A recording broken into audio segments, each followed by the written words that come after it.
let's go ahead and lastly get one of these danger signs. I'm still not entirely sure which one I like better. I think I like this one, so I'll go ahead and copy it. Again, Control C and then Command V to paste, or Control V. Click OK. Here's the danger. Now, with this text, it is quite large. I do want it to be large though. It is kind of in competition with this symbol. So let's see. I'm going to go ahead and apply it. And then I'm going to find this vector smart object and see if I can just kind of move it a little bit and see if we can get these two to work together. I think if we put it there, it'll be kind of okay. Maybe I'll scale down the text just a little bit. This layer here. So I'm going to hit Control T, Command T, and I'm going to scale it down just a tad, and then just move it over like so. So that looks pretty good. I definitely want some sort of texture or something happening here. So with this one, let's see if we can find another texture. Let's go File, Open. Let's see here. I've got lots of textures here to choose from. Some great sites. I think I like this one, this splatter effect. Let's go ahead and drag it up, drag it down. Again, normally I don't like to do this, but I'm going to go ahead and resize this just to make it a little bigger than the actual text. Hit return like that. And I am going to clip this, so I'm just going to hold Alt or Option and click. Get this kind of cool effect. Maybe change the blend mode. Let's try multiply. Oops, multiply would not work because it's black. Let's leave it normal. But what we'll do is we'll add some coloring to this layer. So what I'm going to do is actually double click on the layer and add a color overlay. And in here, I can add some coloring to the danger sign. I'm thinking something in the darkish blue kind of tint. Something like that. But actually, if it is danger, it should be red, right? So let's go with the red. We'll go with like a nice dark red here and click OK.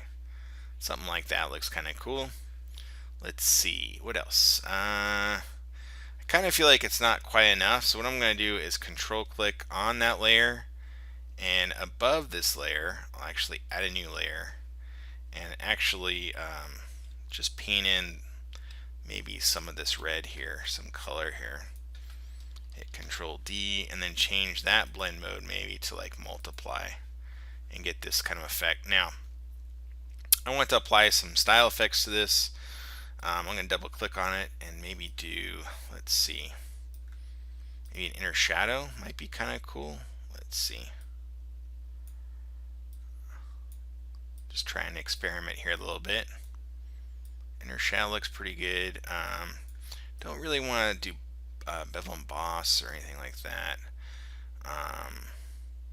But I am thinking it might be kind of cool to break it up a little bit, maybe distress it somehow. So what I'm going to have to do is actually, let me drag it down below here. I'm going to have to group this whole group here. So I'm going to hold Shift on all these and hit Control G. So that is the danger group there.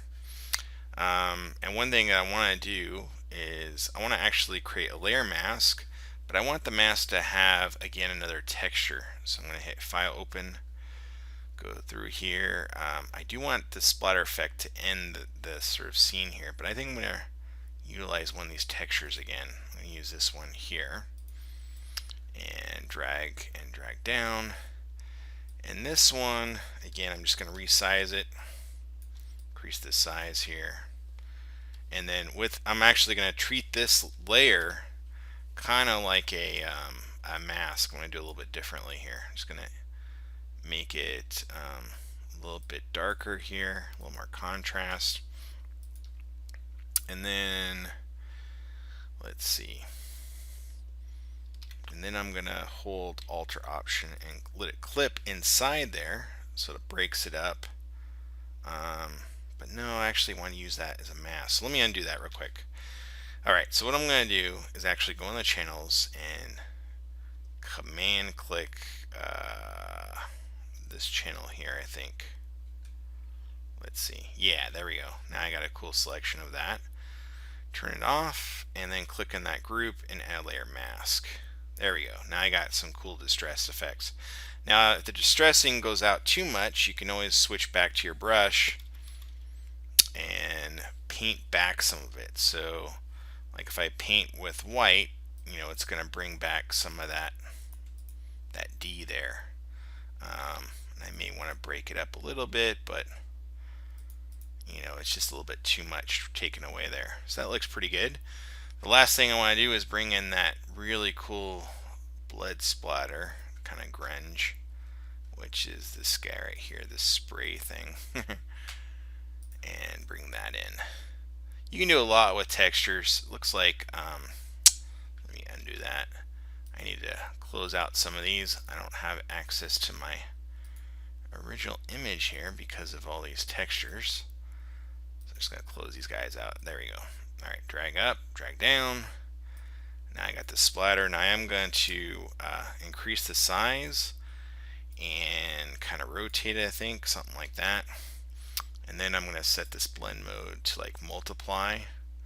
Get some really cool sort of spray effect. Let's see, rotate a little bit. Maybe something up there like that. Okay. And then what I need to do is let's actually bring it back to normal.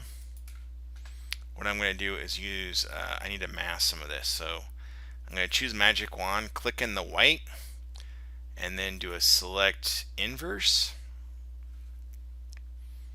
And then just click on the layer mask, and most of that should go away. So there's some parts along here. So what I can do is just switch to the paintbrush and make sure black is my foreground color and just kind of paint out the stuff that I don't want. Maybe want a little bit of residue of that, but kind of want to break it up a little bit. In the mask, I'll double click and, or actually let me view properties. Yeah, here we go. View properties and just feather the selection a little bit. And then let me just paint out this little bit here. And then again switch back to multiply, and that's it. That looks pretty cool. Now I could have some like zombie prints or something along here. Maybe ultimately I might duplicate the zombie layer, the outbreak warning, this whole layer here. I mean, let's see, what would it happen if I duplicate it and brought it up here. I mean, I could make this whole thing a little bit more interesting and symmetrical by doing that. And then going down to this element here and just kind of bring it down a little bit. And then finally with the danger sign, maybe centering that a little bit, bring it down like that. So that looks pretty good. I mean, I could definitely do some final paint effects and so forth. I might have one more tutorial where I do that, but this is a pretty good end to this tutorial. So yeah, concludes this tutorial on the zombie outbreak. In the next tutorial in the future, we'll actually add maybe some hand painting effects, but I'm pretty happy the way this is. Alright, cheers. Until next time, see you soon.